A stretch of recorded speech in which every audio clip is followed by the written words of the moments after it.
Hello, hello, hello. Good evening. Thanks for joining. I appreciate you. Thanks for hanging out with me tonight. And it is, hey, Megan. Hello, Robertson Chaz. I'm getting my camera view just right. I like it like this so I can have it plugged in at the same time while I'm broadcasting, just in case so it doesn't, my battery doesn't die on my phone. So thanks for joining me tonight. I am talking about undefined lines in relationships. How are you tonight, Robertson? Thanks for joining me. You catching me at a good time. Actually, I'm doing this at a good time. I'm usually in the wee hours of the morning. I'm trying to get on a little earlier. I've got quite a few things to do before I go to bed, so I'm trying to get this done before then. And get this information out and get my experience out before it's too late. If you've never joined me before, I like talking about my personal experience, but they are life experiences that not only just help me, but I'm certain that help other people. So without further ado, because I know your time is valuable just as I value my time. And I appreciate you for joining me on this evening. So we're talking about undefined lines. If you saw my video last night, I talked about undefined lines in friendships, right? And the idea of undefined lines is, if you saw my board here with these lanes, right? I'm a visual learner. I'm a visual person because I like for you to see what I'm talking about. You see how these cars are all lined up in a lane, right? But if this was horizontally, right? Two cars can't fit horizontally in the same lane, right? So that's what I mean about undefined lines. We have to define lines when we're in relationships and when we have friendships, because when you think about lanes and traffic, right? Just the basic traffic lanes, there's a lane that separates which line that people should be in. And the reason for that is what? To prevent accidents, to prevent external and internal damage to both the cars and the people driving them. And the same goes in relationships, right? So we want to make sure that the lines are clearly defined and that we stay in our own lane. And we can do that even if we're going in the same direction, right? Because if you can get a 2-lane turning lane. And how I came up with this idea, what prompted me to talk about this was, over the past couple of weeks, I had been going to a certain part of town, and every time I'm on my way back from this part of town, I end up at this one intersection where the lines are no longer defined. And every single time, I like to be in the far left lane because there's a definitive line that says, if you cross this line, you're in ongoing traffic, so caution, So I know where I should be. But the line to my right, the car to my right, the lines are no longer visible, very worn down. You can't tell. So each time I'm in this lane, there's someone way too close to my car. At least I think it's too close to my car, because a part of their car is in my lane because the lines are no longer defined. Now, once they were very clear, but over time, because they've been crossed so much, they've worn down, or because of weather, other external reasons that cause these lines to wear down to the point where they're no longer visible and you can't tell where they are. So as I'm looking at this, and it's bothering me that these cars are always too close, I get this inclination to say this actually happens in relationships also, right? When you don't have defined lines, these lines are boundaries, okay? These are boundaries because, of course, these boundaries are set up to keep us in place in our specific space and keep others out of our space. So last night I talked about undefined lines in friendships, and I'll just go through briefly what I talked about, and I'll move on to tonight's topic. So last night I talked about undefined lines in friendships, and I asked 3 questions. Who are your friends? Right? There's an old saying that says, show me your friends and I'll tell you who you are. The company that you keep will tell the personal characteristics about you. Will give off certain, will give a hint of who you are without people even knowing you, just by looking at the crowd that you hang around. And that's not always the case, because some people can hang out with people who are totally unlike them. I don't think for too long, because it's hard to hang around people that you have very little in common with. And I talked about how these Real Housewife shows and all these reality shows where you see a group of women all together and they're always bickering. And I'm like, my friends and I are never like that. I don't hang around people who I am constantly in conflict with. I try to avoid those people, because who wants to be in conflict all the time? Nobody. Is stressful. Conflict causes stress.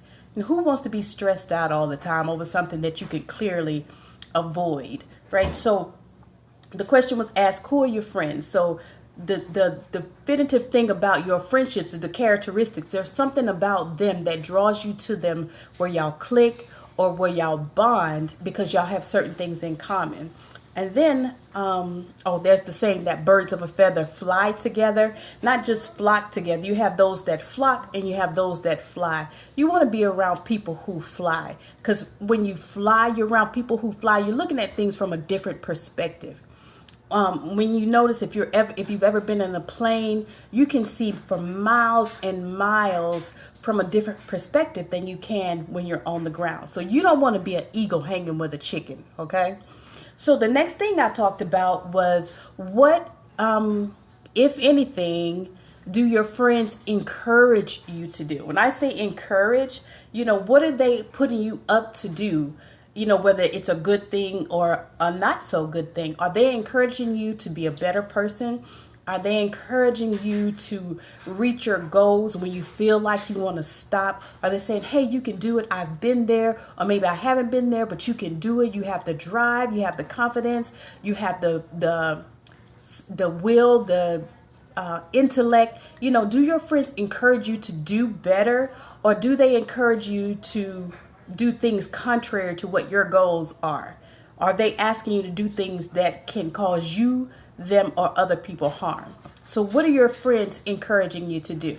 And the last question I asked last night was, what influence do they have in your life, in your decision-making process? Okay, when it comes to decisions, how much influence do your friends have in your life? Remember, when we're talking about staying in our own lanes, even though you might be going the same direction, it's your personal life.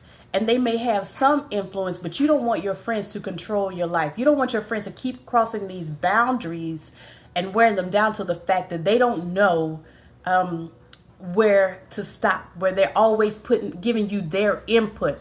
They're always giving you their opinion, and your opinion don't count, or it's silly, or it's stupid, or it doesn't matter to them about your life. You don't want to give someone else a whole lot of power and influence in your life. And I use the example when I was engaged, right? I have about 5 true female friends that are lifelong friends that I would trust with my life, and about 4 male friends that I would trust with my life. So when I got engaged, none of my friends really knew who my fiance was. One, because I never talked about it to them, because deep down inside, I knew this wasn't the right guy for me. So when I told them about him and they actually met him, they all said, I don't think this is the person for you, but nevertheless, if this is what makes you happy, I forgot to turn the sound off, so we might have some issues here tonight. So trying to hurry up and get on. But they stuck by me even in my bad decision. They knew it was a bad decision. I knew it was a bad decision. Still, I followed through, and they supported me in that bad decision. They didn't try to tip me one way or another. They didn't try to convince me one way or the other. They said, if this is what makes you happy, we support you. Even though they all said, we don't think this is the guy, knowing you, your personality, your characteristics, and meeting him, they knew it was not right, but still they supported me. So what influence do your friends have in your life? Even though they have a lot of influence, I listen to them. I accept their I accept their input. even though sometimes I don't use it, I still accept it and I hear it with respect. They know their boundaries and I know mine. So when it comes to boundaries with friends, you have to set boundaries. You don't want someone having too much power in your life. It's your life. Don't give someone who's a friend or even a family member or even a loved one or spouse or whatever too much control of your life, because even though you're going the same direction, you are an individual. So one more example I'll give before I move on to the next one, I'm trying to hurry this up, is that when I was married, my husband wanted me to do things exactly like he did them. I didn't want to do that. I did not want to, after working, 40 to 80 hours a week, I didn't want to come home and do laundry all day on Saturday and fold. And I didn't want to spend my whole weekend doing chores. I didn't want to do that. That's what he wanted to do. Fine, do that. And that was a conflict in our home because he wanted me to be just like him. Not thinking that we are individuals. We have different likes. We have different tastes. The one thing that caused us to be together was something that we had in common. Not enough things, but we still got together for those reasons. But you can't expect someone to be just like you, because you both come from different backgrounds, or you might even come from similar backgrounds, but you are an individual. Your name is Sam, his name is Bob. When I say Sam, maybe Sammy a girl name, I'm talking about male and female, not to say that two people of the same sex can't be together, but this is my example. My name is Carrie, his name is Fred. So individuals, that's my point. So we're individuals. So you always have to maintain the fact that you are an individual, they are an individual, and you can't expect someone to be just like you. And so that's a boundary there. Now we're going to move into some of the consequences of some of the problems that we have when we cross boundaries, right? Again, we're going to go back to the example of traffic and staying in your lanes. Like, once again, we know that in traffic, right, you're moving in a vertical direction, right? You're moving because one car has to be behind the other and not side by side without boundaries. So if you have two people in the same lane, what are some of the problems you're going to have? One of the problems you're going to have is that person is going to get too close. So when that person gets too close, it causes some mental and bodily anxiety. There's no external or physical damage, but it causes you to lose focus on what you're doing and the goal you're trying to set or the goal you're trying to reach, because you're focusing on this car over here. This is exactly what happened to me when I was in that lane watching this car. My focus was, I'm at this light and I have to be sure that I'm turning correctly into my lane. But I was so concerned about this car to my right that I almost hit another car because my focus had changed because the car on my right had crossed boundaries into my lane. So I was a bit frustrated. I had more anxiety. I was a bit stressed. My focus wasn't on what I couldn't get my whole undivided attention to me, just simply turning in my lane. I was paying attention to what I was doing and what the next car was doing. So in relationships, when a boundary is crossed, right? When the lanes have been worn down, because over time, if we don't correct the fact that somebody is crossing our boundaries, that line becomes so smeared and so blurred that it's no longer existent. And so people will keep crossing these boundaries because you're not reestablishing them every time they cross them. And that doesn't mean you have to do it in a negative or hurtful or offensive way. When someone crosses a boundary, all you have to do is say, hey, you've crossed a boundary in this area. Just like with advice, you can tell your friends, hey, you've crossed a boundary in this area. I accept the fact that you want to advise me in this area, however, I'm not going to use that advice, but I do appreciate it. And we can talk to each other like that. We don't have to be mean. We don't have to be negative. You can put thought into what you're saying before you say it instead of just snapping, because we don't want to ruin the relationships that we have with people that we love dearly. There are ways that we can talk to them. There are ways that we can communicate with them that it is not offensive or less offensive. You can't stop from someone from getting offended, right? Sometimes you just can't stop it, but you can lessen it with your words.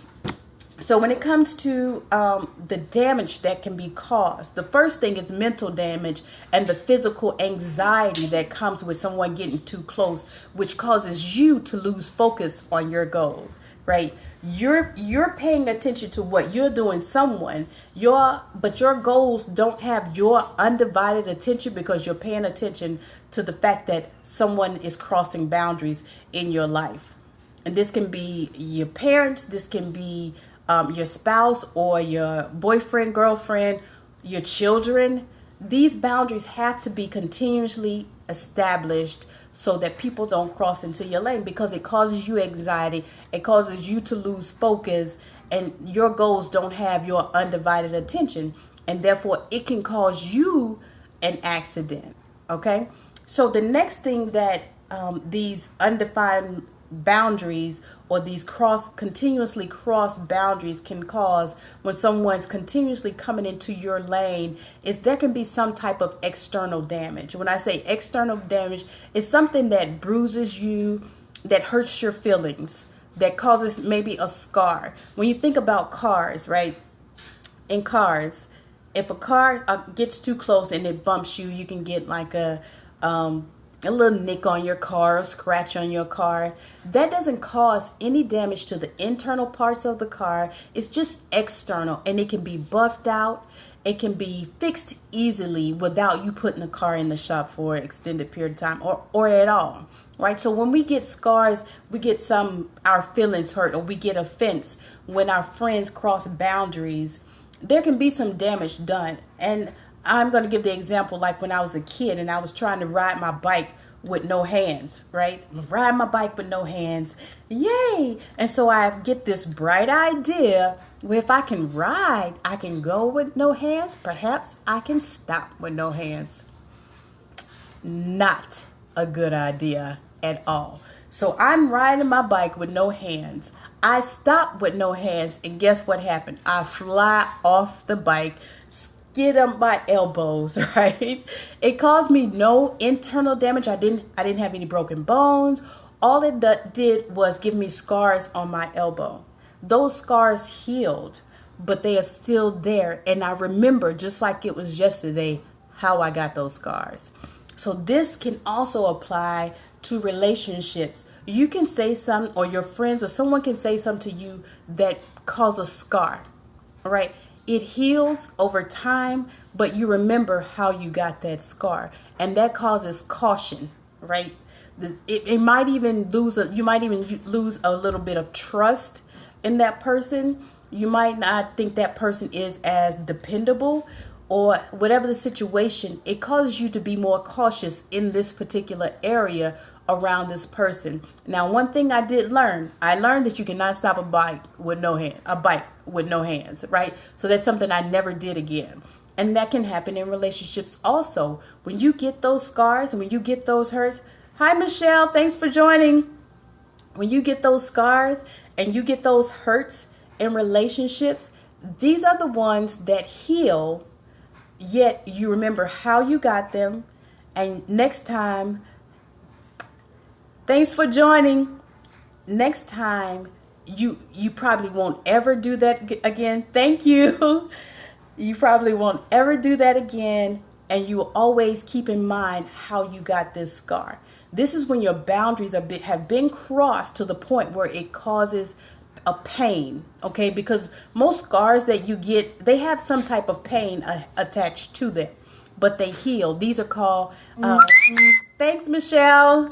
These are external. This is external damage that's caused by undefined lines in your relationship. Thanks for joining. Kago Mom 15. I'm sorry if I pronounced that wrong. I do apologize. So that's the second thing. The first thing I talked about, I just mentioned, was the mental damage anxiety caused by undefined lines. And when I say undefined lines, that means that's boundaries being worn out over time or never even been set in relationships. So when somebody gets too close and they cause this anxiety, and then if they get too close and they bump you and cause a little bit of scratch, a little bit of hurt, that heals, over time. That heals pretty quickly for the most part, a week or so. And you get your scabs, they heal, and you pretty much forget that they were there. Those scars were there, but you remember how you got them. Now, the next thing is the external damage that causes a moderate amount of damage where you separate for a while. So let's go back to the ideas of cars again. When you have a car accident and there's damage done to the side of the car or the back of the car. Thanks, Yvonne, for joining. Damage done to the back of the car, the side of the car. Now that car has to be out of commission for a while, to be repaired. This is the same thing in relationships. Sometimes when those boundaries are crossed, I appreciate you. Thanks, Shar.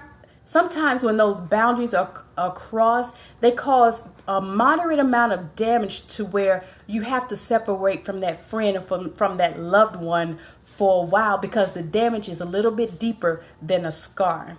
That means you have to separate for a little while and the recovery time is longer.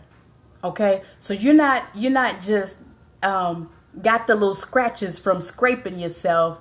Then now you have damage where the original parts of the relationship have to be replaced or have to be buffed out.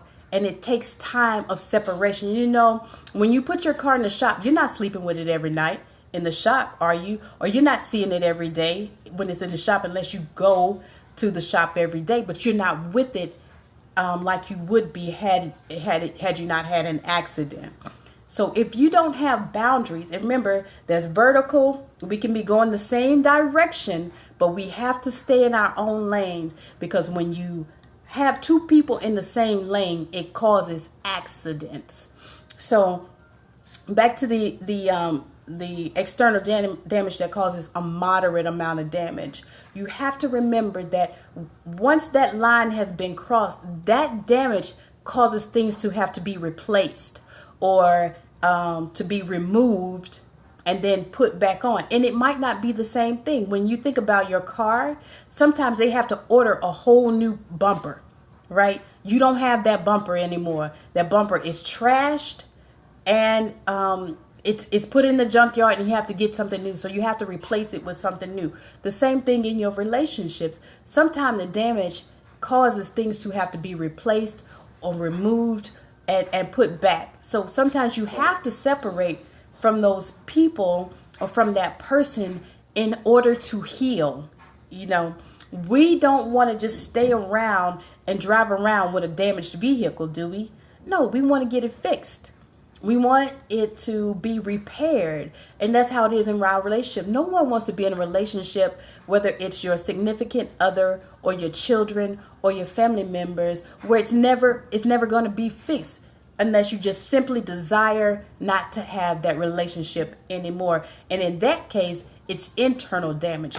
And we're going to talk about that tomorrow. Because again, I don't want to take up all your time tonight. And I know it's late. So I'm going to do a quick review because those are my 3 things for tonight. When staying in your lane in relationships. And we have to remember when we can be going in the same direction. We just have to have our own lane because we're individuals. As an individual, the path you take, even though we're going the same direction, may not be exactly the same as someone else because you are an individual. You have characteristics and personality traits that might be common with other people. Again, birds of a feather either flock together or they fly together. We want to hang around people that fly. Okay, we don't want to just flock. We want to fly. So you have those individual lanes. As an individual, you can have those same personality traits, those same goals, but how you accomplish those goals might be different. The thing is, we're going in the same direction and we're staying in our own lane.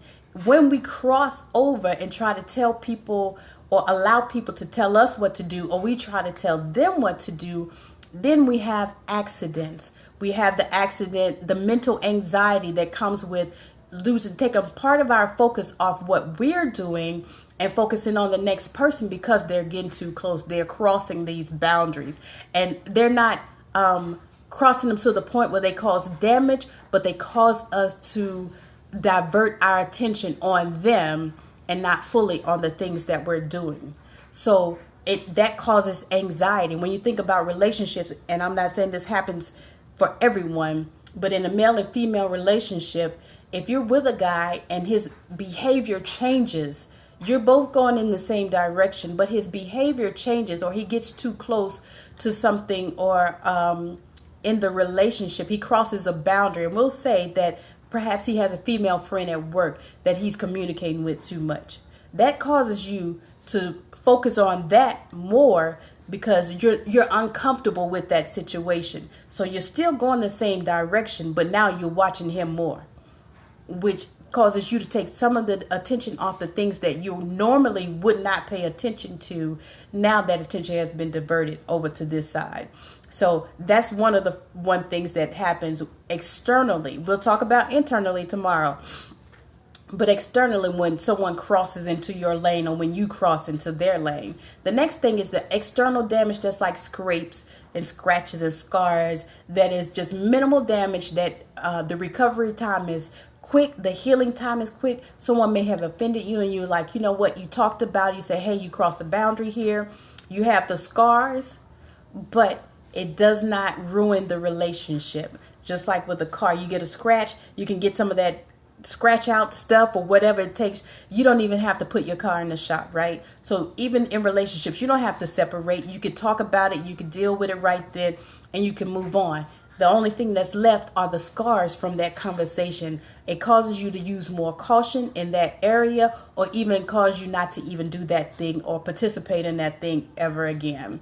And then the next thing and the last thing is external damage that is moderate, that causes a time of separation for recovery. Because if we want to maintain these relationships, there's got to be a time of healing and recovery, right? Because we don't want to just separate. We don't want to walk around with the visible damage, right? Because we can damage other people. We can invite judgment, and we don't want to invite judgment. We can just, we don't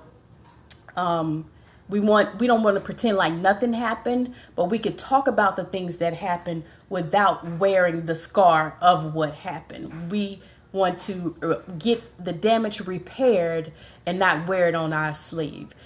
In relationships, when someone has hurt you or someone has crossed the boundary to the point where there's external damage, to the point where we have to separate for a while to get this fixed, just remember that some things are not going to be the same.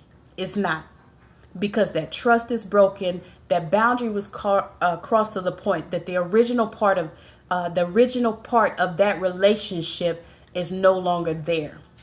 Yet you still have a relationship with that person. It's just the original part had to be replaced with something else.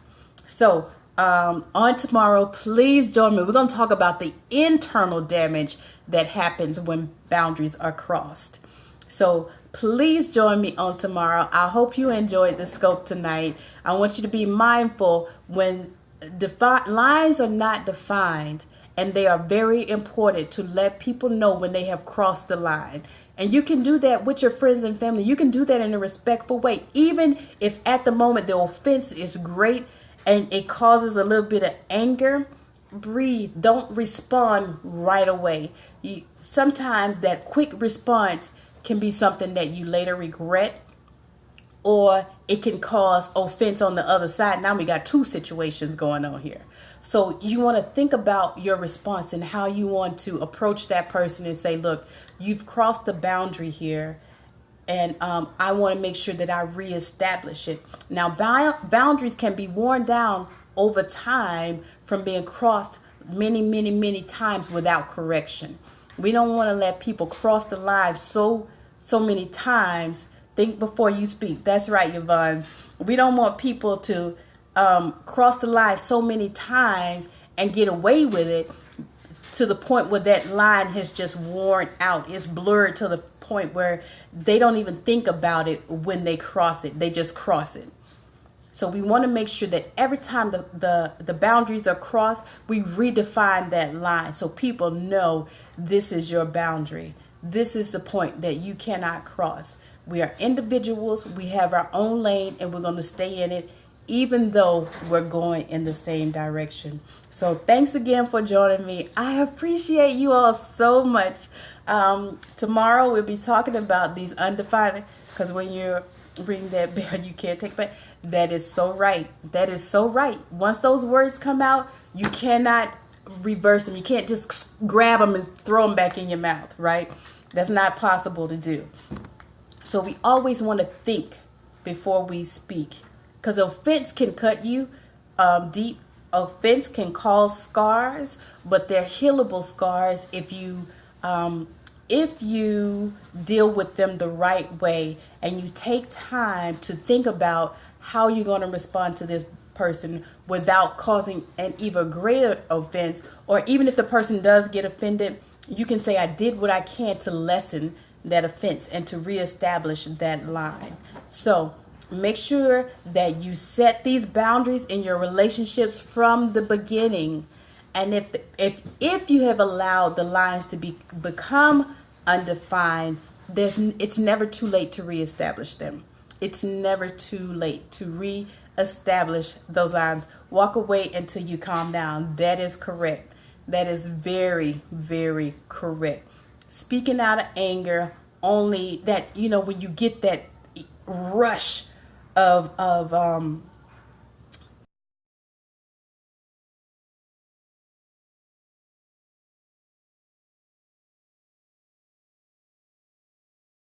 thoughts are always at the forefront.